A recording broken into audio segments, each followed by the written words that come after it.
Hello dear students, welcome back to our RPSC first grade batch. जैसा कि अपन physical chemistry पढ़ रहे हैं और फिज़िकल केमिस्ट्री में अपन ने केमिकल काइनेटिक्स नाम का टॉपिक है वो कम्प्लीटली डिस्कस कर लिया है। एग्ज़ाम में उससे रिलेटेड अपने पास कैसे क्वेश्चन पुट होंगे वो भी अपन ने डिस्कस कर लिए। ठीक है, अब बात आती है अपने पास अपना नेक्स्ट टॉपिक क्या होगा। तो अप्रोच अपन वही लेके चलेंगे, कौन सी, कि जैसे अपन ने केमिकल काइनेटिक्स पढ़ा तो केमिकल काइनेटिक्स में अपन ने सबसे पहले इंट्रोडक्शन पढ़ा उसका कि होता क्या है, उसका अपन ने मीन पता लगाया। एक्चुअल मीन जानने के बाद अपन डेप्थ में चले, फिर अपन ने कॉम्पिटिटिव एग्जाम में कैसे क्वेश्चन पुट होते हैं वो सारे के सारे क्वेश्चन अपन ने देखे। तो जब आज अपन टॉपिक स्टार्ट करेंगे तो उसमें भी अपन वही करेंगे क्या कि सबसे पहले जो टॉपिक स्टार्ट करेंगे उसके बारे में अपन जानेंगे कि वास्तव में उसका अर्थ क्या होता है, क्यों पढ़ते हैं अपन, फिर आगे उसको फर्दर अपन डिटेल में लेके जाएंगे और उनसे रिलेटेड अपने कॉम्पिटिटिव एग्जाम में जितने भी क्वेश्चन आए हुए हैं वो सारा अपन क्वेश्चन कर लेंगे। तो जो आज का अपना नेक्स्ट टॉपिक है वो अपने पास होगा इलेक्ट्रो केमिस्ट्री, हिंदी में बोलते हैं विद्युत रसायन। ठीक है, अब जैसे केमिकल काइनेटिक्स के बारे में पढ़ा था तो अपन ने केमिकल और काइनेटिक्स का अलग अलग मतलब निकाला था। केमिकल का मतलब था अपने पास केमिकल एनर्जी से, काइनेटिक्स का मतलब था मोशन से। तो अपन ने वहाँ से डायरेक्टली एक डेफिनेशन बनाई थी अपने हिसाब से कि केमिकल एनर्जी कन्वर्ट होगी। ठीक है, अब किसकी होगी तो अपन ने लिंक किया था रिएक्टेंट और प्रोडक्ट की होगी। ठीक है, तो अब अपने पास बात आती है कि इलेक्ट्रोकेमिस्ट्री क्या होती है, उसी तरीके से लिंक करेंगे। अब इलेक्ट्रोकेमिस्ट्री होती क्या है, इलेक्ट्रोकेमिस्ट्री को पढ़ते क्यों है। देखो, इलेक्ट्रोकेमिस्ट्री वो अपने पास दो वर्ड से मिलके बना हुआ है, इलेक्ट्रो प्लस केमिस्ट्री। ठीक है, इलेक्ट्रो प्लस केमिस्ट्री, तो दो वर्ड आ गए तो इन दोनों वर्ड का कुछ ना कुछ तो मतलब है। अब मतलब क्या है, इलेक्ट्रो का मतलब क्या है और अपने पास केमिस्ट्री का मतलब क्या है। इलेक्ट्रो का मतलब अपने पास सीधा सीधा सा है इलेक्ट्रिकल एनर्जी से। किससे है, इलेक्ट्रिकल एनर्जी, जिसको बोलते हैं विद्युत ऊर्जा। क्या बोलते हैं, विद्युत ऊर्जा। केमिस्ट्री का मतलब अपने पास केमिकल एनर्जी से, जिसको बोलते हैं अपन रासायनिक ऊर्जा। क्या बोलते हैं, रासायनिक ऊर्जा। ठीक है, चलो इन दोनों वर्ड का मीन तो आ गया अपने पास, एक इलेक्ट्रिकल एनर्जी एक केमिकल एनर्जी। अब इलेक्ट्रिकल और केमिकल एनर्जी का क्या होगा अपने पास, आपस में इंटर कन्वर्जन होगा, एक दूसरे में रूपांतरित होगी। इलेक्ट्रिकल एनर्जी केमिकल एनर्जी में रूपांतरित होगी और केमिकल एनर्जी इलेक्ट्रिकल एनर्जी में रूपांतरित होगी और इसी प्रोसेस को क्या बोलते हैं, इलेक्ट्रोकेमिस्ट्री। तो साधारण सी डेफिनेशन क्या बन जाएगी इसकी कि रसायन विज्ञान की वह शाखा जिसके अंतर्गत विद्युत ऊर्जा का रासायनिक ऊर्जा में और रासायनिक ऊर्जा का विद्युत ऊर्जा में रूपांतरण का अध्ययन किया जाता है, क्या कहलाती है अपने पास, इलेक्ट्रोकेमिस्ट्री, विद्युत रसायन कहलाती है। यदि इसकी डेफिनेशन लिखना चाहें तो the branch of A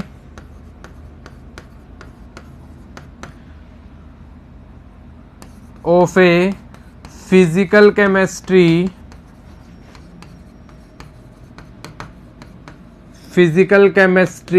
in which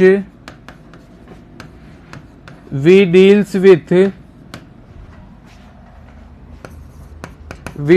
with interconversion of inter conversion of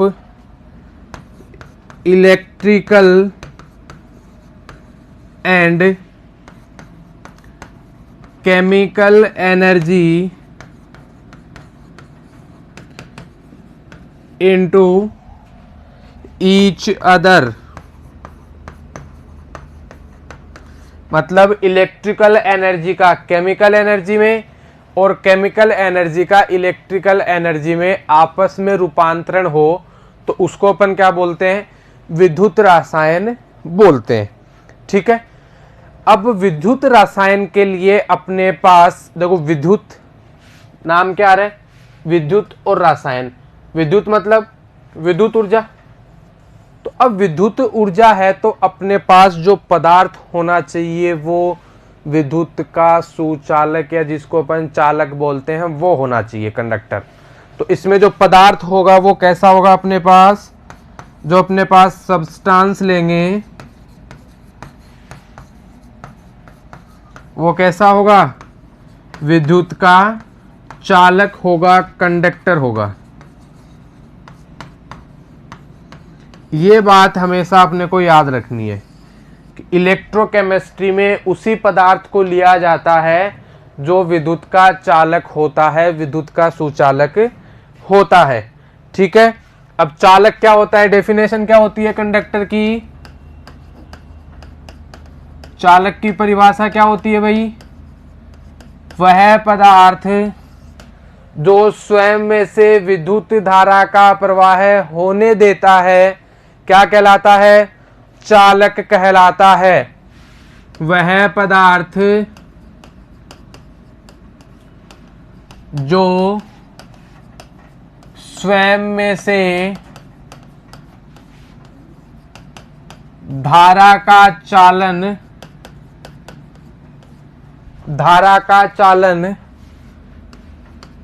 होने देता है, चालक कहलाता है।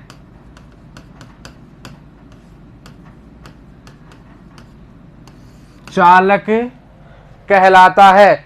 जो सेल्फ में से अपने पास इलेक्ट्रिसिटी को प्रवाह होने देता है, फ्लो होने देता है, उसको अपन क्या बोलते हैं, चालक कहते हैं। अब इलेक्ट्रोकेमिस्ट्री में अपने पास कितने टाइप के चालक होंगे, तो इलेक्ट्रोकेमिस्ट्री के अंदर कंडक्टर को दो टाइप में डिवाइड किया गया है। कितने टाइप में, दो टाइप में। पहला अपन पढ़ेंगे सॉलिड या मेटालिक कंडक्टर,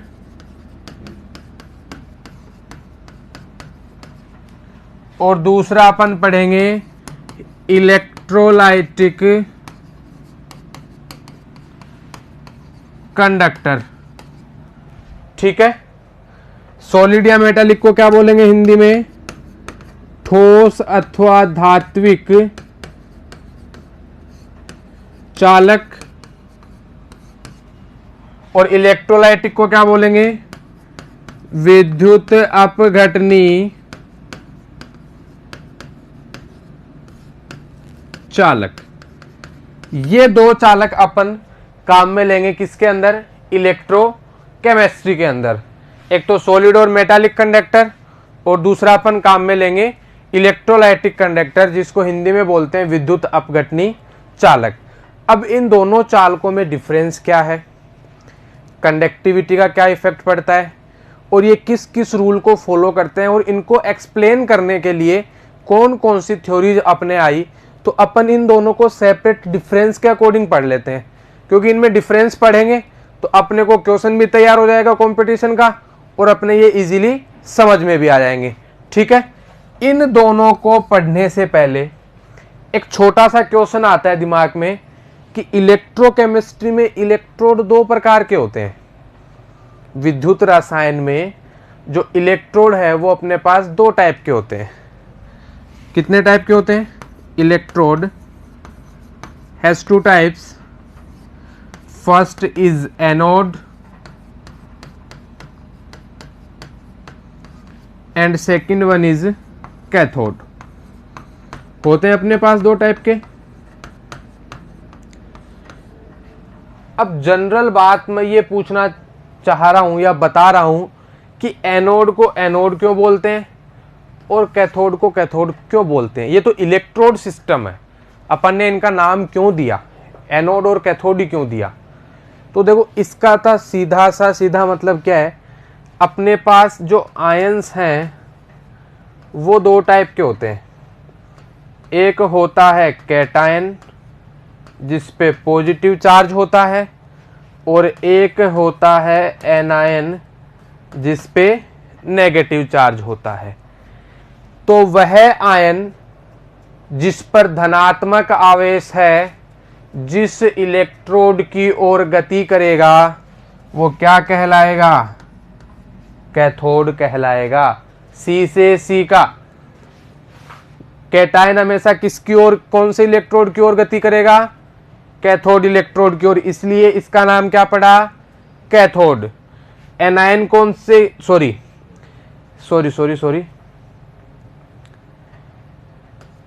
कैटायन हमेशा कौन से की ओर गति करेगा, कैथोड की ओर, ठीक है।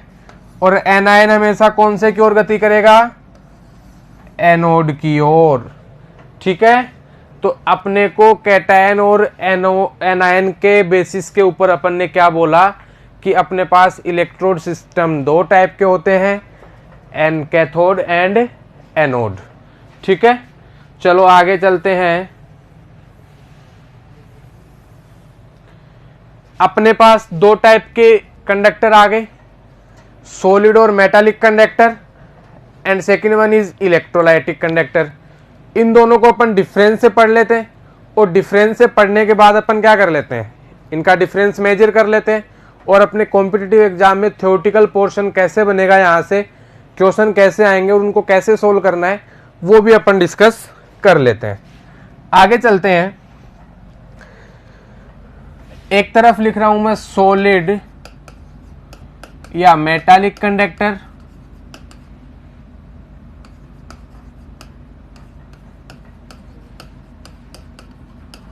और एक तरफ मैं लिख रहा हूं इलेक्ट्रोलाइटिक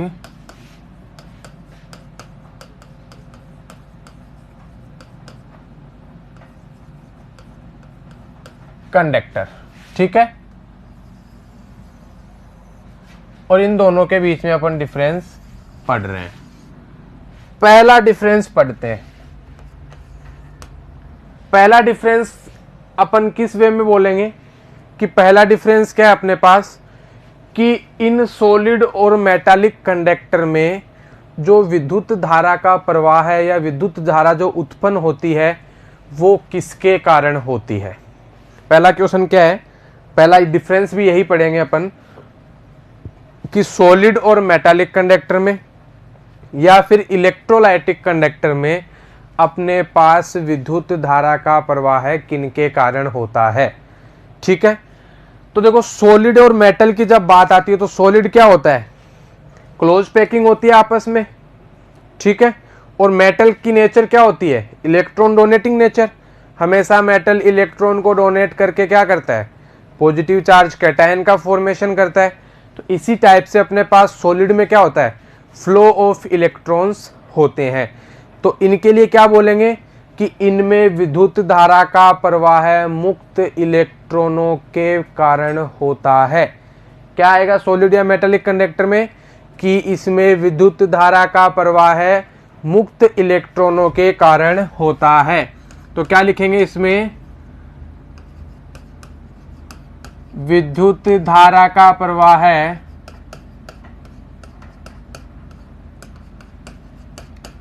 विद्युत धारा का प्रवाह मुक्त इलेक्ट्रॉनों के कारण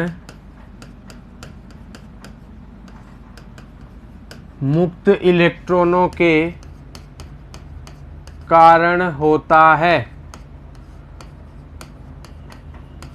मुक्त इलेक्ट्रॉनों के कारण होता है।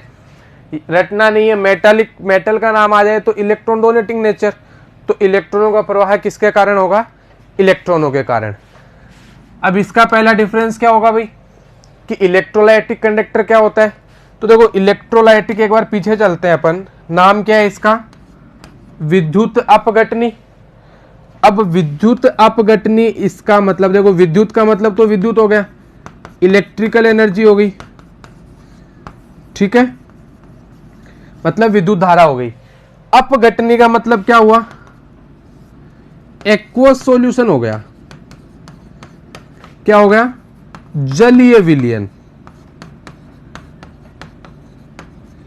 या अपन इसको क्या बोल सकते हैं, गलित अवस्था, जिसको इंग्लिश में बोलते हैं मेल्टन स्टेट, ठीक है।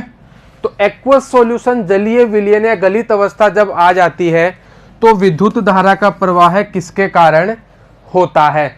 तो आपको पता है कि जब अपने पास कोई अणु है तो वो अणु क्या करेगा, जलीय विलयन में है तो वो टूटेगा, ब्रेक होगा, और वो ब्रेक होगा तो किसका फॉर्मेशन करेगा, कैटायन का और एनायन का, धनायन का और ऋणायन का, वो क्या करेगा, अपने पास निर्माण करेगा।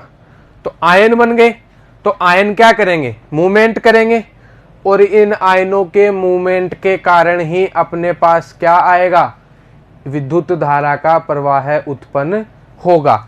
तो अपन क्या बोल सकते हैं इलेक्ट्रोलाइटिक सॉल्यूशन के लिए, इलेक्ट्रोलाइटिक कंडक्टर के लिए, इसमें बोलेंगे कि ये चालक किसी गलित अवस्था मेल्टन स्टेट या फिर जलीय विलयन एक्वस सॉल्यूशन में आयनों के कारण विद्युत धारा का उत्पन्न करते हैं। समझे मेरी बात को। क्या लिखेंगे इसमें, विद्युत धारा का प्रवाह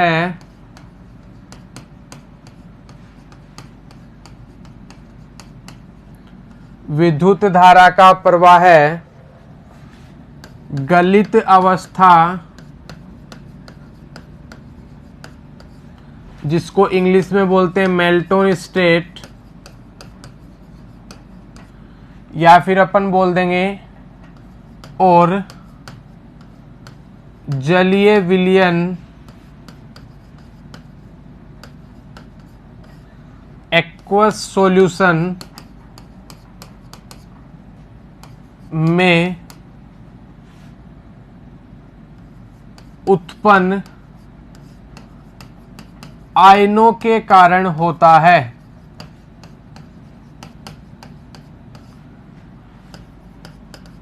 उत्पन्न आयनों के कारण होता है।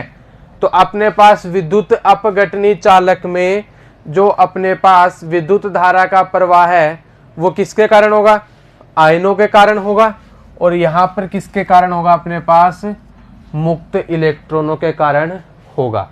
तो दोनों में पहला डिफरेंस क्या आया, इसमें जो आयंस होंगे वो इलेक्ट्रॉन्स के रूप में होंगे, और इसमें जो विद्युत धारा का प्रवाह करेंगे वो आयंस किसकी फॉर्म में होंगे, कैटायन या धनायन आयनों के रूप में अपने पास हो जाएंगे। ठीक है, सेकंड डिफरेंस देखते हैं। सेकंड डिफरेंस क्या है अपने पास, कि अपने पास रासायनिक अभिक्रिया कैसी होगी, सॉलिड या मेटालिक कंडक्टर में रासायनिक अभिक्रिया कैसी होगी, और अपने पास इलेक्ट्रोलाइटिक कंडक्टर में अपने पास रासायनिक अभिक्रिया कैसी होगी। तो देखना, सीधा सा स्टेटमेंट लिख रहा हूं, विद्युत धारा प्रवाह के दौरान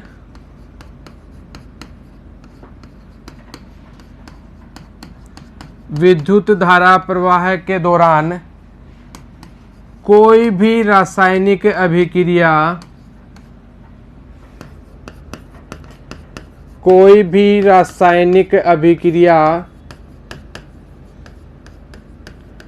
नहीं होती है। कोई भी रासायनिक अभिक्रिया नहीं होती है। और इसमें क्या लिखेंगे, विद्युत धारा प्रवाह के दौरान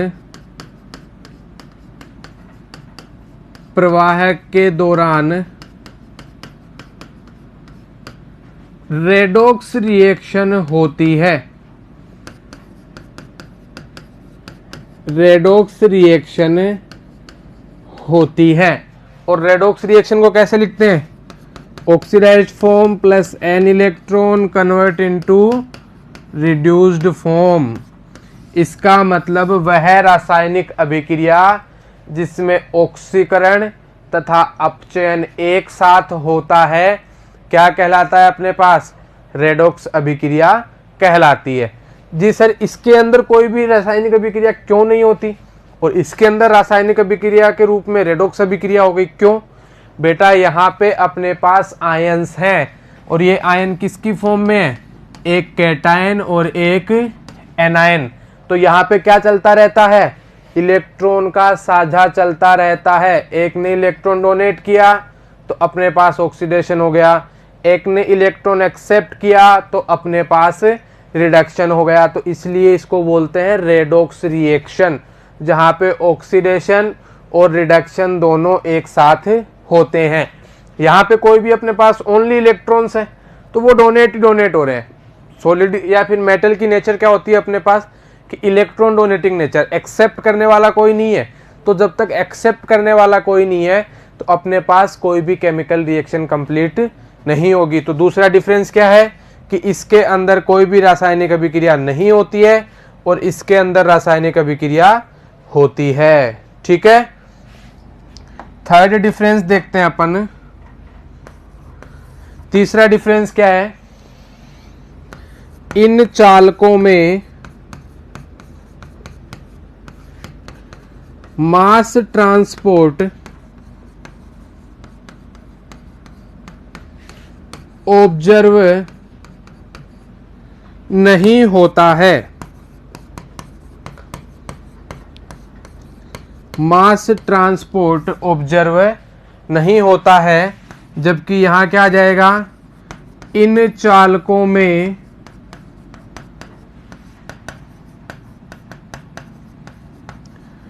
मास ट्रांसपोर्ट ऑब्जर्व होता है। अब सर मास ट्रांसपोर्ट ऑब्जर्व नहीं होता, मास ट्रांसपोर्ट ऑब्जर्व होता है। सर मास ट्रांसपोर्ट होता क्या है? द्रव्यमान का स्थानांतरण। देखो इसमें अपने पास इलेक्ट्रिसिटी किसके कारण आ रही है? विद्युत धारा इलेक्ट्रॉनों के कारण। तो इलेक्ट्रॉनों के कारण आ रहा है तो मास निश्चित है, इनका द्रव्यमान निश्चित है। अब द्रव्यमान निश्चित है तो अपने पास मास ट्रांसपोर्ट नहीं होगा, द्रव्यमान का स्थानांतरण नहीं होगा। और स्थानांतरण इसलिए भी नहीं होगा क्योंकि कोई भी रासायनिक अभिक्रिया हो ही नहीं रही है। लेकिन जब इनकी बात आती है अपने पास, तो एक तो आयंस है, तो आयनों की नेचर क्या है? या तो इलेक्ट्रॉन को डोनेट करेगा, एट द सेम टाइम दूसरा आयन क्या करेगा? इलेक्ट्रॉन को एक्सेप्ट करेगा और कैटायन और एनायन का फॉर्मेशन हो जाएगा। तो इनके मास अलग अलग हो गए, इलेक्ट्रॉन डिस्ट्रीब्यूट हो गए और इलेक्ट्रॉन मास के रूप में डिस्ट्रीब्यूट हो गए तो मास ट्रांसपोर्ट आ गया। ठीक है, अब मास ट्रांसपोर्ट आ गया तो इसमें मास ट्रांसपोर्ट तीन तरीके से ऑब्जर्व होता है। मास ट्रांसपोर्ट ऑब्जर्व होता है लेकिन वो भी कितने तरीकों से? तीन तरीकों से। पहला कौन सा है? इधर लिख रहा हूं। पहला है डिफ्यूजन, जिसको हिंदी में बोलते हैं विसरण। तीन तरीके से कौन कौन से ऑब्जर्व होता है? पहला है डिफ्यूजन विसरण। विसरण का मतलब क्या होता है? Higher concentration to lower concentration. अपने पास आयनों का स्थानांतरण उच्च सांद्रता से यदि निम्न सांद्रता की ओर हो जाता है तो उसको बोलते हैं डिफ्यूजन प्रोसेस, विसरण प्रक्रिया। और इस विसरण प्रक्रिया के आधार पर अपने पास मास ट्रांसपोर्ट ऑब्जर्व होता है। दूसरा क्या है? Presence of electric field. विद्युत क्षेत्र की उपस्थिति में, यदि विद्युत क्षेत्र की उपस्थिति है तो वो अपने को मास ट्रांसपोर्ट ऑब्जर्व हो जाएगा। सर विद्युत क्षेत्र की उपस्थिति में मास ट्रांसपोर्ट कैसे ऑब्जर्व होगा? भाई higher concentration to lower concentration, इसका मतलब इलेक्ट्रॉन का प्रवाह हो रहा है तो अपन क्या बोल देंगे? मास ट्रांसपोर्ट है। सर विद्युत क्षेत्र की उपस्थिति में क्या होगा? तो देखो अपने पास एक्वस सॉल्यूशन है ना, ये पीछे ये अपने पास कैसा है? जलीय विलयन है। इस जलीय विलयन में मैं कुछ ऐसे कर देता हूं इसको, इसमें कैटायन और एनायन है। फिलहाल ये मुक्त रूप से गति कर रहे हैं, ठीक है, फ्री मूवमेंट अपने पास क्या कर रहे हैं, ये फ्री मूवमेंट कर रहे हैं, ठीक है। लेकिन जब इनमें विद्युत धारा लगा दी जाती है, और विद्युत धारा कैसे लगाएंगे, इलेक्ट्रोड जोड़ देंगे अपन, ठीक है। अब इलेक्ट्रोड को जोड़ दिया और जैसे ही विद्युत धारा लगाई तो विद्युत धारा के प्रभाव में ये क्या करते हैं, ये अपोजिटली चार्ज्ड इलेक्ट्रोड्स की ओर मूवमेंट करने लगते हैं, ठीक है, एनोड और कैथोड, ठीक है। तो ये क्या करेगा, नेगेटिव चार्ज एनोड की ओर जाएगा और पॉजिटिव चार्ज अपने पास कैथोड की ओर जाएगा। तो अपन क्या बोल सकते हैं इसको कि भाई एक तो अपने पास विद्युत धारा लगाने पर ये विपरीत आवेशित इलेक्ट्रोड की ओर गति करने लगते हैं, और यदि विपरीत आवेशित इलेक्ट्रोड की ओर गति करेंगे तो इलेक्ट्रॉन का स्थानांतरण होगा, मास का स्थानांतरण होगा, और अपने पास मास ट्रांसपोर्ट ऑब्जर्व हो जाएगा, ठीक है। और थर्ड अपने पास क्या रह गया, मैकेनिकल प्रोसेस, मैकेनिकल प्रोसेस जिसको बोलते हैं यांत्रिक प्रक्रिया। अब क्वेश्चन क्या बन गया अपने पास यहां से कि इलेक्ट्रोलाइटिक कंडक्टर में मास ट्रांसपोर्ट निम्न के कारण प्रतीत होता है। पहला ऑप्शन दे दिया डिफ्यूजन, दूसरा दे दिया प्रेजेंस ऑफ इलेक्ट्रिक फील्ड, विद्युत धारा की विद्युत क्षेत्र की उपस्थिति में, और थर्ड दे दिया मैकेनिकल प्रोसेस, और चौथा ऑप्शन दे दिया ऑल ऑफ दीज। तो आपको ये थ्योरेटिकल पोर्शन याद रखना है, तो अपना राइट आंसर क्या हो जाएगा, ऑल ऑफ दीज की इन तीनों के कारण अपने पास मास ट्रांसपोर्ट ऑब्जर्व होता है, ठीक है। जबकि अपने पास सॉलिड कंडक्टर में कोई भी मास ट्रांसपोर्ट ऑब्जर्व नहीं होता, ठीक है। आगे चलते हैं और डिफरेंस पढ़ते हैं इसका। एक तरफ लिखते हैं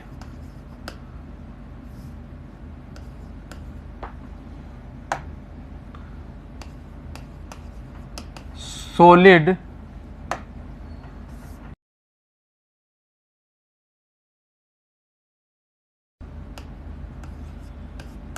और मेटालिक कंडक्टर, और एक तरफ लिखते हैं इलेक्ट्रोलाइटिक कंडक्टर,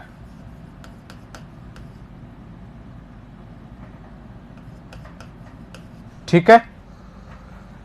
और आगे इनका डिफरेंस पढ़ते हैं। नेक्स्ट डिफरेंस देखना क्या होगा अपने पास, चौथा डिफरेंस पढ़ते हैं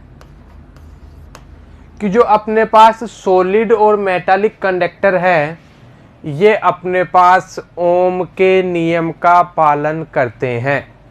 क्या लिखेंगे, ये चालक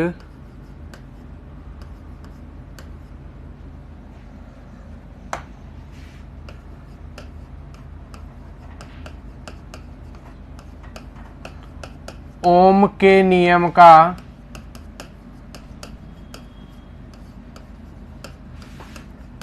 पालन करते हैं,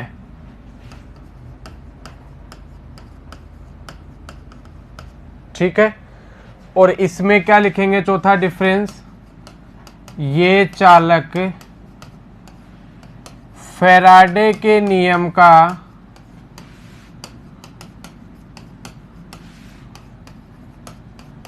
पालन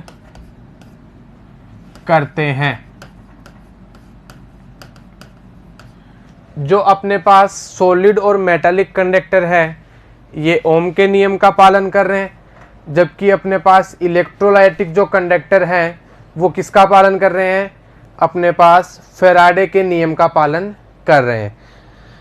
अब ये ओम का नियम का पालन क्यों करते हैं और ये फैराडे के नियम का पालन क्यों करते हैं, तो देखो फैराडे का नियम क्या कहता है कि अपने पास आयोनाइजेशन होगा आयनों का, विद्युत अपघटनीय है, तो क्या बनेंगे, कैटायन और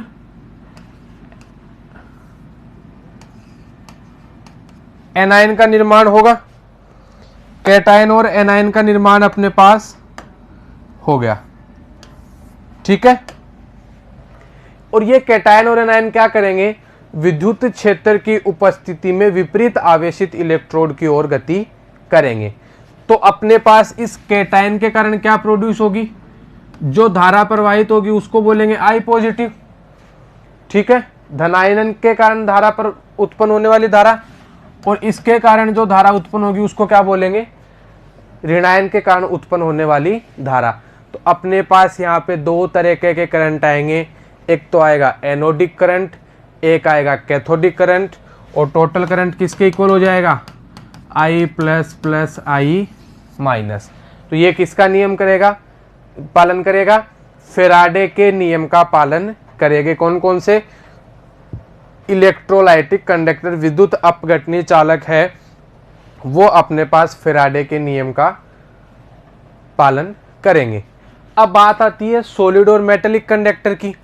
तो भाई सॉलिड और मेटेलिक कंडक्टर ओम के नियम का पालन करेंगे, और ओम का नियम क्या कहता है अपने पास कि रेसिस्टेंस उत्पन्न होगा, प्रतिबाधा धारा प्रतिबाधा अपने पास उत्पन्न होगी, जिसको क्या बोलते हैं, प्रतिरोध। बस एक ही नाम याद रखना, रेसिस्टेंस, प्रतिरोध। अब ये प्रतिरोध आगे काम आने वाला है, जो नेक्स्ट डिफरेंस आएगा उसमें काम आएगा। क्या क्या प्रोड्यूस होता है अपने पास, प्रतिरोध उत्पन्न होता है, इसलिए ये ओम के नियम का पालन करते हैं। तो सर अब प्रतिरोध उत्पन्न कैसे होता है, तो अपन जो नेक्स्ट पॉइंट पढ़ रहे हैं, वेरी वेरी इंपॉर्टेंट डिफरेंस है दोनों के लिए। यहाँ से क्वेश्चन 101% थ्योरेटिकल क्वेश्चन अपने पास बनेगा, और वो अपना नेक्स्ट डिफरेंस है, वो है चालकता के संदर्भ में। किसके संदर्भ में है, चालकता के संदर्भ में। स्टेटमेंट रिलीज कर रहा हूं मैं। फिफ्थ डिफरेंस क्या है इसके लिए, सॉलिड और मेटालिक कंडक्टर के लिए, कि ताप बढ़ाने पर धात्विक अथवा ठोस चालकों की चालकता कम हो जाती है, जबकि विद्युत अपघटनी सेल के लिए क्या बोल रहा हूं कि ताप बढ़ाने पर विद्युत अपघटनी चालकों की चालकता बढ़ जाती है। स्टेटमेंट लिखता हूं, ताप बढ़ाने पर इन चालकों की चालकता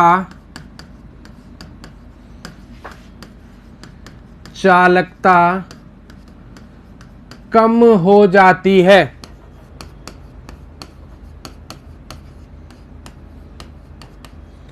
कम हो जाती है, जबकि मैं इनके लिए क्या बोल रहा हूं कि ताप बढ़ाने पर इन चालकों की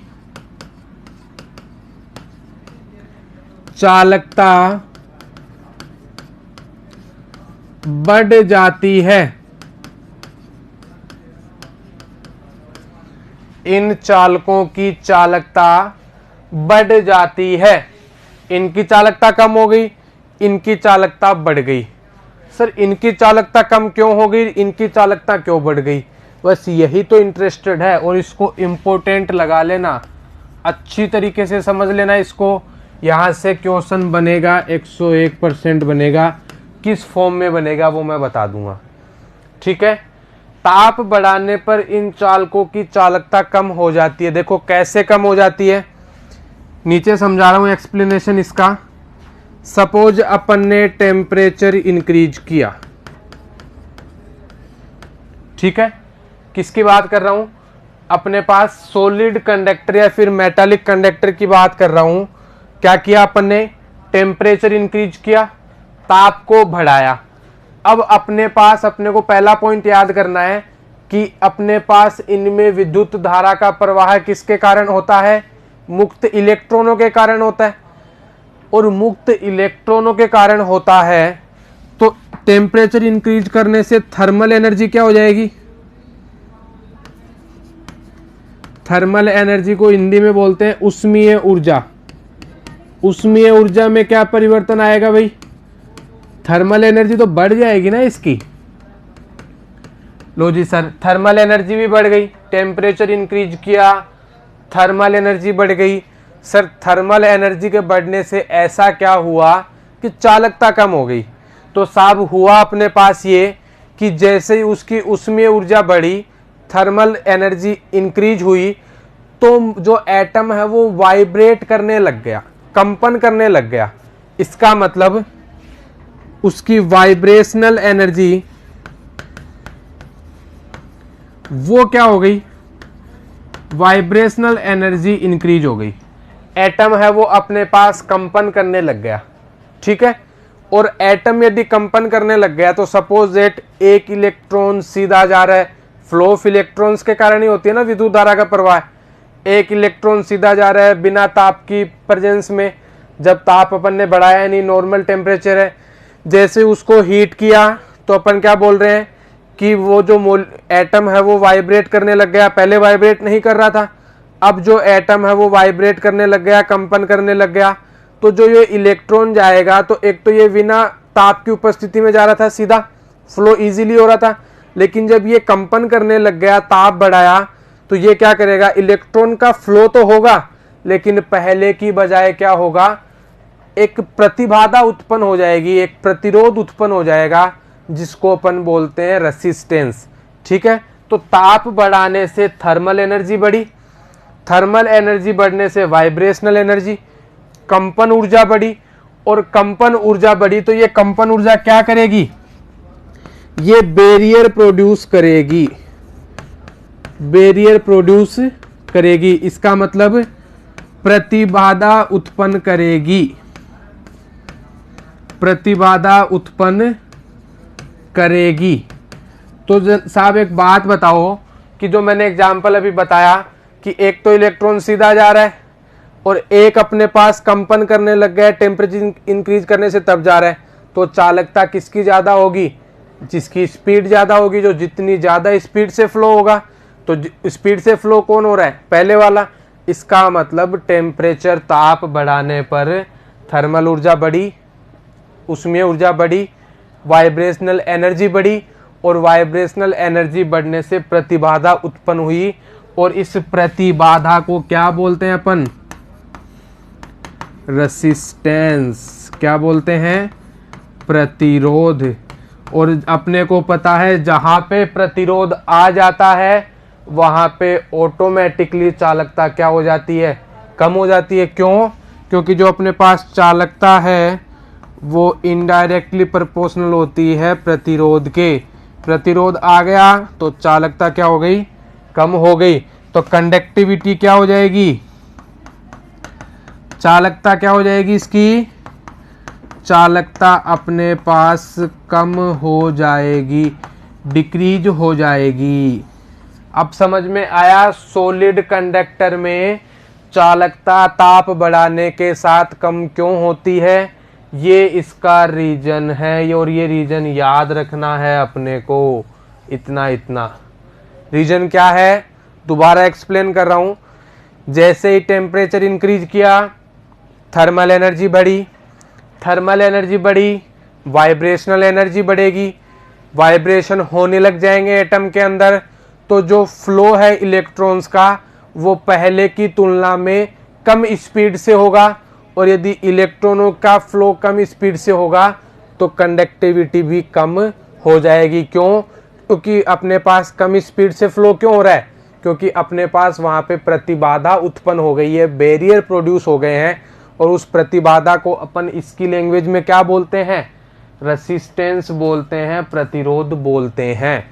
ठीक है, ये रीजन याद रख लोगे। अब चलते हैं इसके अंदर कि सर इलेक्ट्रोलाइटिक कंडक्टर में ऐसा क्या होता है कि अपन बोलते हैं कि ताप बढ़ाने पर चालकता बढ़ जाती है। तो देखिए, गौर कीजिएगा, ये अपने पास इलेक्ट्रोलाइटिक सॉल्यूशन है, ठीक है।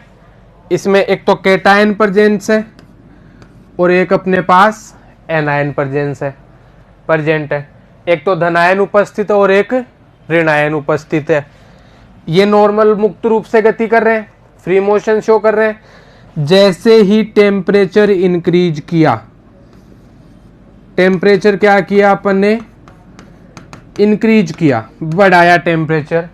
तो टेम्परेचर बढ़ाने से क्या होगा, पहली बात तो ये होगी कि जो कैटायन और एनायन के बीच में, धनायन और ऋणायन के बीच में जो अपने पास बॉन्ड था वो ब्रेक हो जाएगा, टूट जाएगा, बॉन्ड ब्रेकिंग हो जाएगी। ठीक है, और बॉन्ड ब्रेकिंग हो जाएगी तो ताप बढ़ाने से बॉन्ड ब्रेकिंग हो रही है, तो कैटायन और एनायन के बीच में अट्रैक्शन फोर्स, आकर्षण बल क्या हो जाएगा, और कम हो जाएगा। और जैसे ही आकर्षण बल कम होगा तो ये क्या करेंगे, और मुक्त रूप से गति करना स्टार्ट कर देंगे। चलो एक नॉर्मल एग्जांपल से समझते हैं। पापा का डर सभी को लगता है, पापा नहीं है, सिर्फ मम्मी है घर पे, तो अपन खुद को कैटायन एनायन मान लेते हैं कि अपन ही कैटायन और अपन ही एनायन है, बहन भाई है, खूब लड़ते हैं झगड़ते हैं। ठीक है, और जैसे ही अपने पास क्या होता है कि पापा आ जाते हैं तो अपन क्या करते हैं, अपन कैटायन और एनायन क्या हो जाते हैं, मुक्त रूप से गति करने लग जाते हैं, दूर भागने लगते हैं कि पापा कुछ बोल ना दे। तो अपन क्या बोलेंगे यहाँ पे कि जैसे ही टेम्परेचर इंक्रीज किया तो कैटायन और एनायन के बीच में क्या हो गया, बॉन्ड ब्रेकिंग हो गई। और जैसे ही कैटायन और एनायन के बीच में बॉन्ड ब्रेकिंग हो गई तो पहले भी बॉन्ड ब्रेकिंग तो हो रही थी, लेकिन अट्रैक्शन फोर्स पहले ज्यादा था, लेकिन जैसे ही टेम्परेचर आया तो अट्रैक्शन फोर्स कम हो गया। ठीक है, क्यों, क्योंकि बॉन्ड ब्रेकिंग ज्यादा हो गई, टेम्परेचर इंक्रीज होने से बंध सामर्थ्य ज्यादा हो गई, बंध टूटने की जो सामर्थ्य है वो बढ़ गई, बंध वियोजन सामर्थ्य क्या हो गई, ज्यादा हो गई। और जैसे ही बॉन्ड ब्रेकिंग ज्यादा हो गई, और बॉन्ड ब्रेकिंग ज्यादा हो गई तो अपने पास जो आयन है वो पहले की बजाय मुक्त रूप से गति करेंगे, फ्री मोशन करेंगे। इसका मतलब उनकी स्पीड बढ़ गई, उस स्पीड को बोलते हैं आयनिक गतिशीलता। और जो आयनिक गतिशीलता होती है वो चालकता के समानुपाती होती है। क्या होती है, चालकता इज डायरेक्टली प्रोपोर्शनल टू आयनिक गतिशीलता।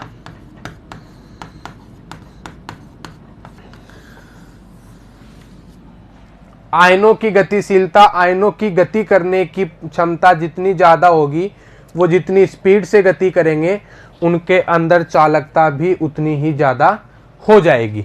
ठीक है, तो टेम्परेचर इंक्रीज करने से क्या हुआ, देखना यहां पे लिख रहा हूं मैं, टेम्परेचर इंक्रीज करने से अपने पास क्या हुआ, बॉन्ड ब्रेकिंग हुई, बंध टूटा, बंध टूटने से अपने पास अट्रैक्शन फोर्स क्या हुआ, अट्रैक्शन फोर्स कम हुआ। और अट्रैक्शन फोर्स कम होने से आयोनिक मोबिलिटी, आयनिक गतिशीलता जिसको मैं बोल रहा हूं वो क्या हो गई, इंक्रीज हो गई। और आयनिक मोबिलिटी इंक्रीज हो गई तो कंडक्टिविटी अपने आप क्या हो गई, इंक्रीज हो गई। क्यों, क्योंकि अपने पास चालकता आयनिक गतिशीलता के समानुपाती होती है। तो देखो, ताप बढ़ाने पर चालकता का मान बढ़ा, और चालकता का मान इसलिए बढ़ा दो कारणों के कारण। पहला तो क्या, जैसे ही ताप बढ़ाया तो विघटन की मात्रा बढ़ गई। आगे लिखता हूं मैं, इसमें वही डिफरेंस लेता हूं एक बार, इधर लिखता हूं सॉलिड और मेटालिक कंडक्टर, और इधर लिखता हूं मैं इलेक्ट्रोलाइटिक कंडक्टर। ठीक है, और पीछे पढ़ क्या रहे हैं अपन, पीछे ये पढ़ रहे हैं कि अपने पास जो कंडक्टिविटी है वो ये है कि बॉन्ड ब्रेकिंग हुई टेम्परेचर इंक्रीज करने से, बंध सामर्थ्य टूटा, बॉन्ड ब्रेकिंग हुई, बंध सामर्थ्य टूटने के कारण आकर्षण बल कैटायन और एनायन के बीच में क्या हुआ, कम हो गया, अट्रैक्शन फोर्स। अट्रैक्शन फोर्स कम होने की वजह से आयोनिक मोबिलिटी इंक्रीज हो गई, आयनों की गतिशीलता और हो गई पहले की तुलना में भी। पहले कुछ अट्रैक्शन फोर्स था, लेकिन जैसे ही टेम्परेचर लगाया तो वो अट्रैक्शन फोर्स गायब भी हो गया और आयन मुक्त रूप से गति करने लग गए। और आयन मुक्त रूप से गति करने लग गए तो कंडक्टिविटी क्या हो गई, चालकता अपने पास बढ़ गई। अब ये किन दो कारणों के कारण बढ़ी, चालकता का मान निम्न दो कारकों पर निर्भर करता है। निम्न दो कारकों पर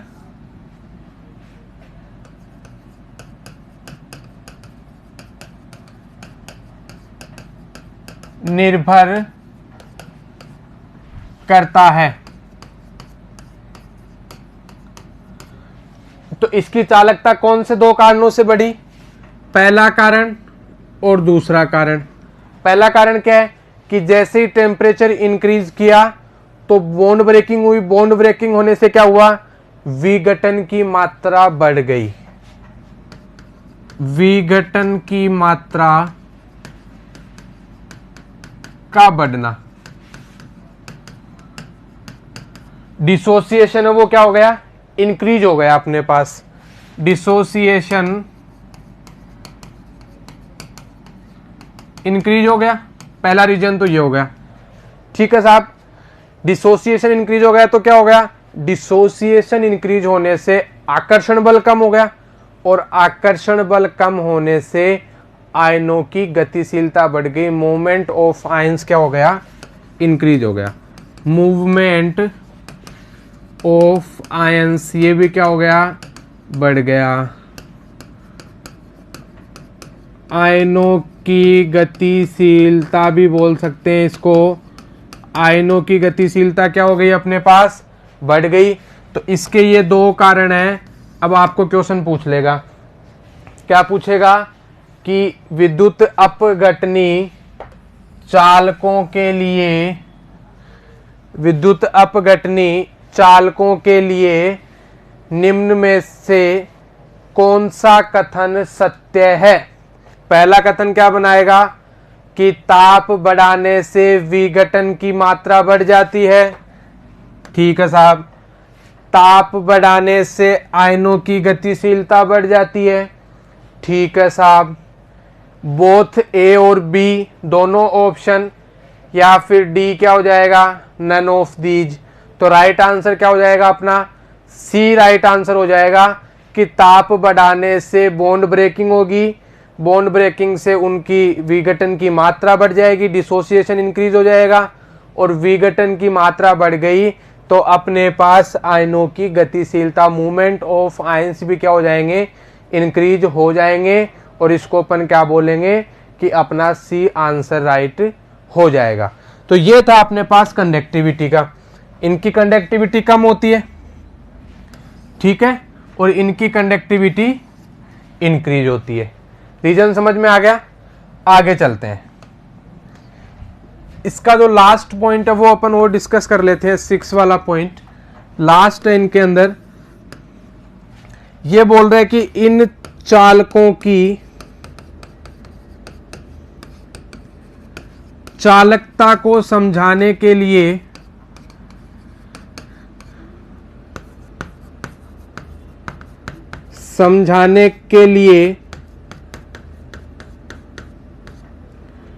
बैंड सिद्धांत का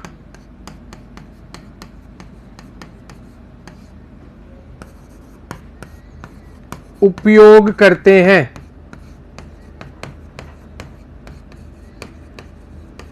इनको बैंड थ्योरी के बेसिस पे एक्सप्लेन करेंगे, जहां पे अपने पास वैलेंस बैंड और कंडक्शन बैंड होता है। तो जैसे ही टेम्परेचर देंगे तो जो इलेक्ट्रॉन है वो कहां से कहां जाएंगे? वैलेंस बैंड से कंडक्शन बैंड में जाएंगे और अपने पास विद्युत धारा को उत्पन्न करेंगे, और विद्युत धारा का प्रवाह अपने पास हो जाएगा। इसके लिए क्या लिखेंगे? इन चालकों में चालकता निम्न तीन सिद्धांतों द्वारा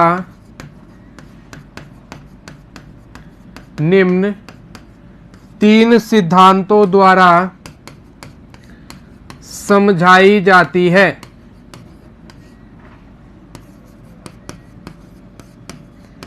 निम्न तीन सिद्धांतों द्वारा समझाई जाती है।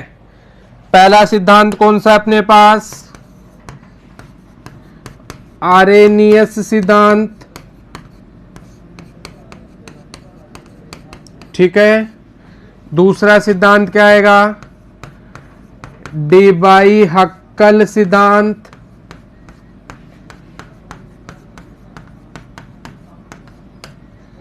और थर्ड क्या आएगा, डीबाई-हक्कल ओनसेगर सिद्धांत।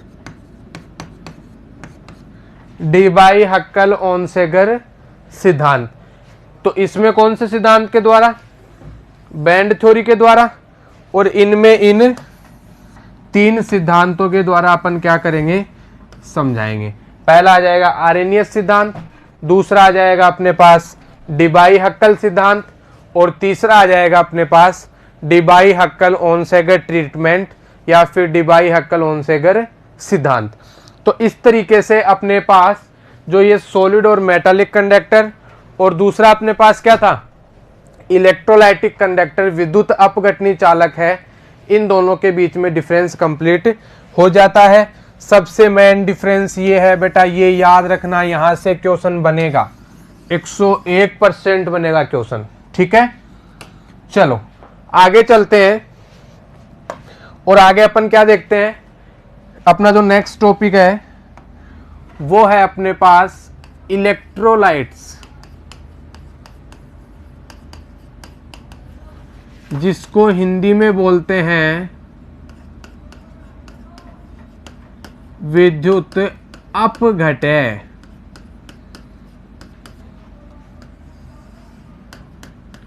देखो इसकी परिभाषा किस हिसाब से देंगे, इसकी जो परिभाषा है वो अपने पास इसके अर्थ में ही छुपी हुई है।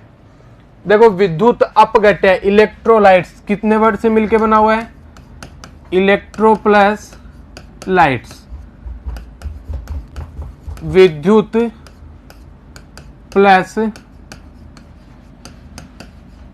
अपघटय, ठीक है। अब विद्युत का मतलब क्या है और अपघटय का मतलब अपने पास क्या है, तो देखो विद्युत का मतलब है विद्युत धारा, ठीक है, और अपघटय का मतलब है अपघटन होना, इलेक्ट्रिकल,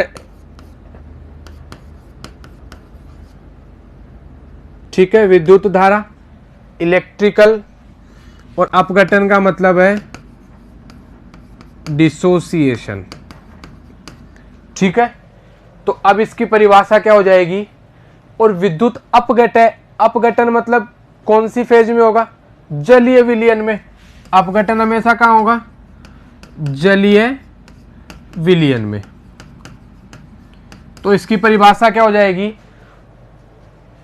ऐसे पदार्थ जिनके जलीय विलयन में विद्युत धारा प्रवाहित करने पर विपरीत आवेशित आयनों में अपघटित हो जाते हैं, क्या कहलाते हैं अपने पास, विद्युत अपघटय कहलाते हैं। और विपरीत आवेशित आयनों का मतलब क्या हो जाएगा, एक तो धनायन का निर्माण होगा, कैटायन का निर्माण होगा, और दूसरा ऋण आयन का निर्माण होगा, एनायन का अपने पास निर्माण हो जाएगा, ठीक है। तो मैं इसकी परिभाषा लिख देता हूं इधर साइड में, ऐसे पदार्थ जिनके जलीय विलयन में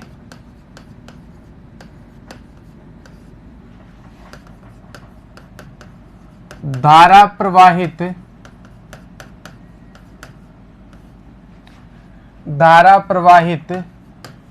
करने पर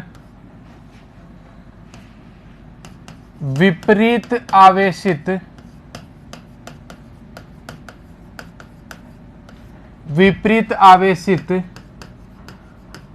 आयनों में विघटित हो जाता है, क्या कहलाता है, विद्युत अपघटय कहलाता है। और विपरीत आवेशित आयन कौन से होंगे, तथा विपरीत आवेशित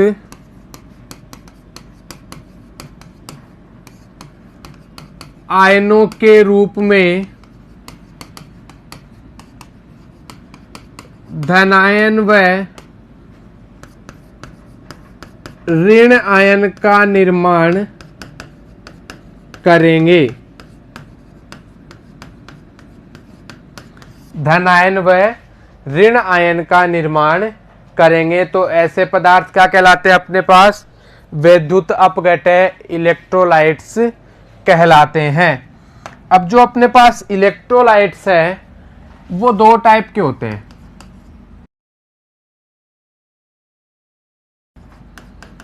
इलेक्ट्रोलाइट्स है वो अपने पास दो टाइप के होते हैं। एक होता है अपने पास वीक इलेक्ट्रोलाइट्स,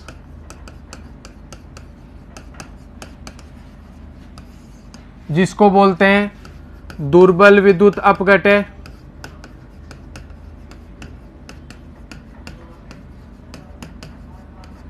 ठीक है। एक होता है अपने पास स्ट्रॉन्ग इलेक्ट्रोलाइट्स, जिसको बोलते हैं प्रबल विद्युत अपघटय। दो हो गए अपने पास, एक हो गया अपने पास दुर्बल विद्युत अपघटय, एक हो गया प्रबल विद्युत अपघटय।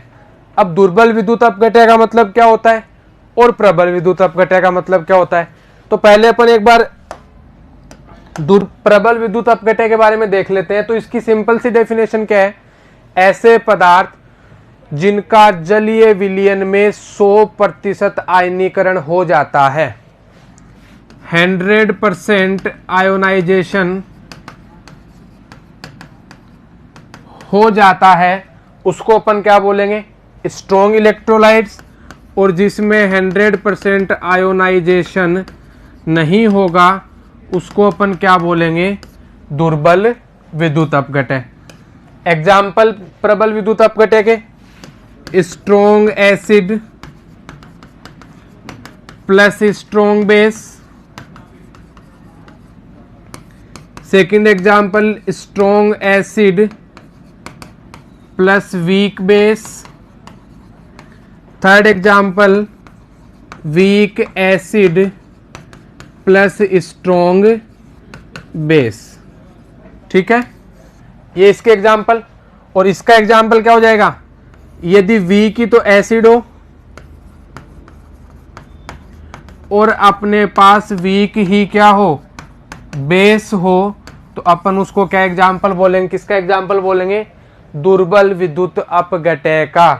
तो दुर्बल विद्युत अपघटय जिनमें आयन 100% नहीं बनते हैं, जितने कैटायन और जितने एनायन बनने चाहिए वो नहीं बनते हैं, वो हो जाएगा दुर्बल विद्युत अपघटय। और जिसमें 100% आयोनाइजेशन हो जाता है, आयनीकरण हो जाता है, उसको अपन क्या बोलते हैं, प्रबल विद्युत अपघटय। अब आगे एक छोटा सा टॉपिक है कि दुर्बल विद्युत अपघटय और प्रबल विद्युत अपघटय को समझाने के लिए कुछ थ्योरीज दी गई। तो वो थ्योरीज देखो क्या है, देखते हैं अपन। थ्योरीज अपने पास ये है, इलेक्ट्रोलाइट्स है, ठीक है, दो टाइप के इलेक्ट्रोलाइट्स है। पहला है वीक इलेक्ट्रोलाइट्स, ठीक है, दूसरा है स्ट्रॉन्ग इलेक्ट्रोलाइट्स। ठीक है, इनको एक्सप्लेन करने के लिए कुछ थ्योरीज दी गई। तो वो थ्योरीज कौन कौन सी है, देखो। वीक इलेक्ट्रोलाइट को एक्सप्लेन करने के लिए दो थ्योरीज दी गई। पहली है आरेनियस थ्योरी,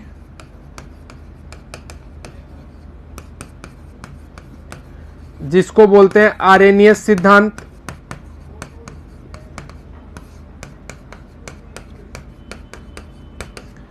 दूसरी अपने पास ओस्टवाल्ड डाइल्यूशन थ्योरी, जिसको हिंदी में बोलते हैं ओस्टवाल्ड तनुता का सिद्धांत, ओस्टवाल्ड तनुता का सिद्धांत। ठीक है, तो कौन कौन सी थ्योरी दी गई? स्ट्रॉन्ग इलेक्ट्रोलाइट्स के लिए, सॉरी वीक इलेक्ट्रोलाइट्स के लिए एक दी गई अपने पास आरेनियस सिद्धांत जो हमेशा दुर्बल विद्युत अपघट्य पर लागू होता है, और दूसरी दी गई अपने पास ओस्टवाल्ड तनुता का नियम, ये भी हमेशा अपने पास दुर्बल विद्युत अपघट्य पर लागू होता है। जी सर, अब प्रबल विद्युत अपघट्य के लिए कौन से सिद्धांत दिए गए? तो बेटा इसके लिए भी दो सिद्धांत दिए गए। पहला था डीबाई-हक्कल थ्योरी,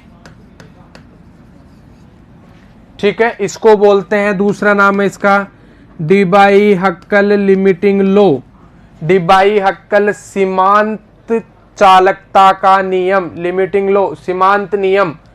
ठीक है, और दूसरा अपने पास दिया गया डीबाई-हक्कल ओनसेगर ट्रीटमेंट, डीबाई-हक्कल ओनसेगर सिद्धांत। ठीक है, अब ये सिद्धांत होते क्या हैं? चारों सिद्धांत अपने सिलेबस में हैं और चारों के चारों अपन पढ़ेंगे। आरेनियस सिद्धांत क्या होता है, दूसरा अपने पास ओस्टवाल्ड तनुता का नियम क्या है, ये दोनों हमेशा वीक इलेक्ट्रोलाइट्स पर एप्लीकेबल होते हैं। डीबाई-हक्कल थ्योरी क्या है, डीबाई-हक्कल ओनसेगर ट्रीटमेंट क्या है, और ये दोनों हमेशा स्ट्रॉन्ग इलेक्ट्रोलाइट्स पर लागू होते हैं।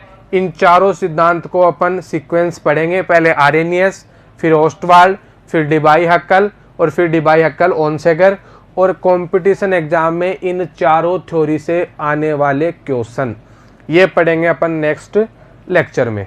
तो आज के लिए इतना ही। Okay, thank you guys.